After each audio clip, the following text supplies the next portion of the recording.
और अब बात कैसरगंज लोकसभा सीट की। कैसरगंज में चुनावी बिसात बिछ चुकी है, मोहरे भी सेट हो चुके हैं। तो सवाल यह है कि क्या पिता की जीत को बरकरार रख पाएंगे करण भूषण सिंह, या फिर समाजवादी पार्टी और बसपा का जो ब्राह्मण कार्ड है वो चलेगा। इस रिपोर्ट में पूरा समीकरण आपको समझाते हैं।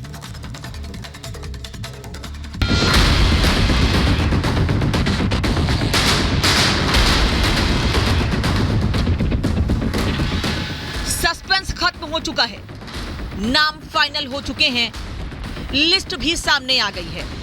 अब इंतजार है तो 20 मई का, जब कैसरगंज की जनता अपने पसंदीदा नेता के लिए वोट डालेगी। करीब 1.5 महीने पहले लोकसभा चुनाव की तारीखों का ऐलान हो चुका था, लेकिन किसी भी पार्टी ने यूपी की हाई प्रोफाइल सीट कैसरगंज पर पत्ते नहीं खोले थे।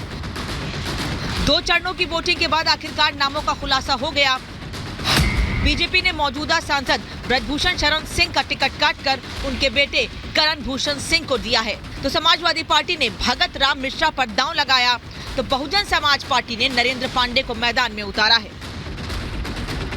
नाम फाइनल हुआ तो प्रत्याशियों ने नामांकन दाखिल करने में देरी नहीं की। बीजेपी उम्मीदवार करण भूषण सिंह अपने भाइयों के साथ नामांकन करने पहुंचे। इस दौरान उनके भाई गोंडा से विधायक प्रतीक भूषण और चचेरे भाई सुमित सिंह भी मौजूद थे। बहुत बढ़िया महसूस कर रहे हैं, मेरे जीवन का सबसे बड़ा पल है और मैं कैसरगंज तो सारी जनता को सबको धन्यवाद करता हूँ और निवेदन करता हूँ कि जब मैं बीच में आऊँगा तो मुझे उतना अपने पिताजी जैसा प्यार और आशीर्वाद जनता से मिले। बेटे को टिकट मिलने के बाद रिपब्लिक भारत से बातचीत में ब्रजभूषण शरण सिंह ने कहा कि उन्हें टिकट कटने का कोई अफसोस नहीं है, बल्कि उनका बेटा जीत हासिल करेगा। खुद करण सिंह भी अपनी जीत को लेकर आश्वस्त दिखाई दे रहे हैं। लड़ रहे हैं और जीतेंगे। आप आश्वस्त है कि जीतेंगे? बहुत भारी मतों से। आपका जो मार्जिन रहा है हमेशा से सीट पर काफी ज्यादा रहा है, आपको भरपूर यहाँ रहेगा, दोगुना रहेगा। दोगुना रहेगा। आप नहीं लड़ रहे, इसका अफसोस है? क्या लगता है कि मुझे अफसोस है? मुझे कोई अफसोस। बहुत बढ़िया महसूस कर रहे हैं, मेरे जीवन का सबसे बड़ा पल है और मैं कैसरगंज तो सारी जनता को सबको धन्यवाद करता हूँ और निवेदन करता हूँ कि जब मैं बीच में आऊँगा तो मुझे उतना अपने पिताजी जैसा प्यार और आशीर्वाद जनता से मिले।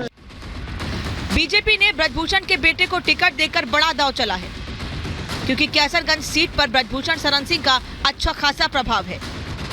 सीट पर ब्राह्मण और राजपूत वोटर निर्णायक भूमिका में होते हैं और ये बीजेपी का कोर वोटर रहा है। ऐसे में बीजेपी ब्रजभूषण सिंह को नजरअंदाज कर कोई गलती नहीं करना चाहती। वहीं सपा और बसपा ने बीजेपी के खिलाफ ब्राह्मण कार्ड खेला है। लोकसभा चुनाव के लिए अखिलेश और राहुल में गठबंधन हुआ और इसी गठबंधन के तहत कैसरगंज सीट सपा के खाते में गई। उत्तर प्रदेश में इस गठबंधन को सीएम योगी अनाड़ी के हाथों में ट्रैक्टर बता रहे हैं। कांग्रेस और सपा का गठबंधन ऐसे है जैसे किसी अनाड़ी हाथों में कोई ट्रैक्टर दे दिया जाए और कहा जाए कि चला लो, तो वह किसी के ऊपर चढ़ा देगा। ये स्थिति है इन लोगों की। तो ये 2 लड़कों की जोड़ी तो यही है। कैसरगंज के पत्ते खुल चुके हैं। अब देखना होगा कि बीजेपी का दांव सटीक बैठता है या फिर सपा बसपा ने जो ब्राह्मण कार्ड खेला है वो काम करता है। Bureau report, Republic Bharat.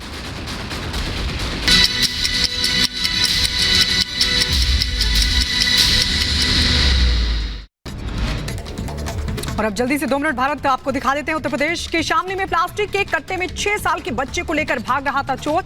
स्थानीय लोगों ने दबोच कर किया पुलिस के हवाले। पुलिस मामले की छानबीन कर रही है। यूपी की महोबा में पुलिस और बदमाशों के बीच मुठभेड़ की खबर है। 2 बदमाशों को पैर में लगी गोली, तमंचा समेत लूट का सामान बरामद। उत्तर प्रदेश के आगरा में 2 गुटों के बीच हुई झड़प। मामूली बात पर आपस में भिड़ गए लोग। मामले की छानबीन कर रही है पुलिस। बिहार के पटना में घर में लगी भीषण आग। आग की चपेट में आई कई झुग्गियां। आग लगने के बाद इलाके में हड़कंप। मध्य प्रदेश के दमोह में बेकाबू बाइक हुई हादसे का शिकार। हादसे में वनकर्मी की हुई मौत। पन्ना टाइगर रिजर्व और रजपुरा पुलिस मौके पर मौजूद।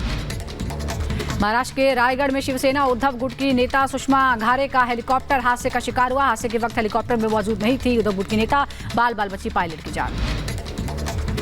कर्नाटक के बेल्लारी में ज्वेलरी की दुकान में लगे एसी में हुआ धमाका। हादसे में 3 लोग हुए जख्मी, एक की हालत गंभीर। घायलों को इलाज के लिए पहुंचाया गया अस्पताल।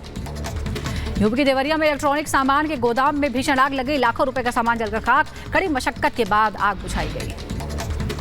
तेलंगाना के रंगारेड्डी में एक होटल में लगी भीषण आग। हादसे में 4 लोग हुए जख्मी, मौके पर मची अफरा तफरी। यूपी के बहराइच में नल की पाइप से टकराई हाई टेंशन लाइन, हादसे में 3 लोगों को करंट लगा, 1 की मौत।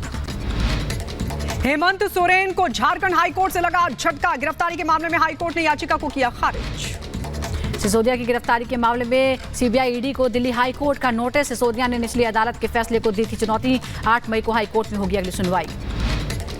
मध्य प्रदेश के भोपाल में ट्रेन के अंदर बम मिलने की खबर निकली अफवाह, रानी कमलापति रेलवे स्टेशन में झेलम ट्रेन में मिली थी बम होने की सूचना, जीआरपी ने अफवाह फैलाने वाले शख्स को लिया हिरासत में। जम्मू कश्मीर के कठुआ में सेना का सर्च ऑपरेशन अब भी जारी है, आतंकियों की तलाश में जुटी है सुरक्षा बलों की टीम, हेलीकॉप्टर भी तलाशी अभियान में शामिल।